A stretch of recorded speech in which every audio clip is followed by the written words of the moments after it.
السلام علیکم ورحمۃ اللہ وبرکاتہ۔ محترم عزیزوں اور دوستوں، کہ کسی ایسے جانور کی قربانی درست ہے جسے پیدائشی طور پر سینگ ہی نہ آئے ہوں،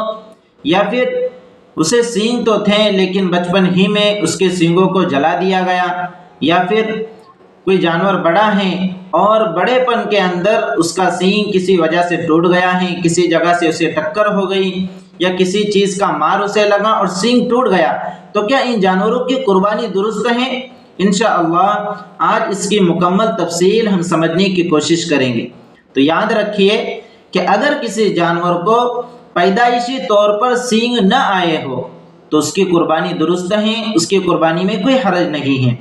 یا پھر اس جانور کو سینگ تو تھے لیکن بچپن ہی میں اس کے سینگوں کو جلا دیا گیا، جیسے آج کل عموماً ہم دیکھتے ہیں کہ جرسی جو جانور ہوتے ہیں ان جانوروں کے سینگ بچپن ہی میں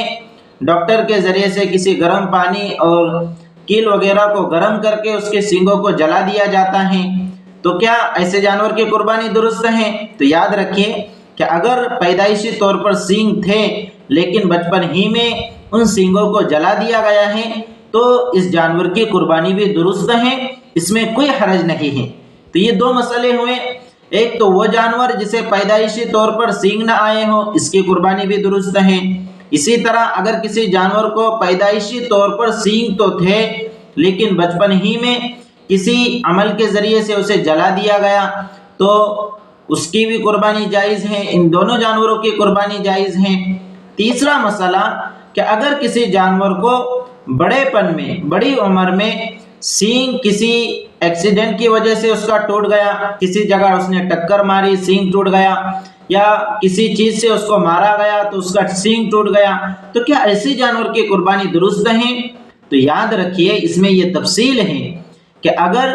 اس کے سینگ کا اوپر کا کچھ حصہ ٹوٹا ہے یا صرف سینگ کا اوپر کا کھول ٹوٹا ہے، جڑ سے سینگ نہیں اکھڑا، جڑ سے سینگ نہیں ٹوٹا ہے، تو ایسے جانور کی قربانی جائز ہے۔ اگر صرف سینگ کا جو اوپر کا حصہ ہوتا ہے، جو کھول ہوتا ہے، اگر وہ کھول ٹوٹا ہے تو پھر اس کی قربانی میں کوئی حرج نہیں ہے، اگر اس کا اثر دماغ تک نہیں پہنچا ہے۔ لیکن اگر سینگ جڑ سے ہی ٹوٹ گیا ہے اور اس سینگ ٹوٹنے کا اثر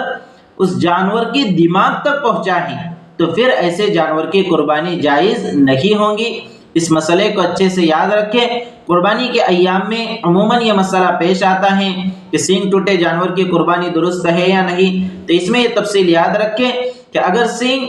جڑ سے ٹوٹا ہے اور اس کا اثر دماغ تک پہنچ گیا ہے تو پھر اس کی قربانی درست نہیں ہوگی، جائز نہیں ہوگی، اور اگر سینگ کا صرف اوپر کا حصہ ٹوٹا ہے، سینگ کا کھول نکلا ہے اور اس کا اثر دماغ تک نہیں پہنچا ہے تو اس جانور کی قربانی جائز ہے۔ اللہ رب العزت سے دعا ہے کہ اللہ رب العزت ہمیں اس فریضے کی ادائیگی کی توفیق مرحمت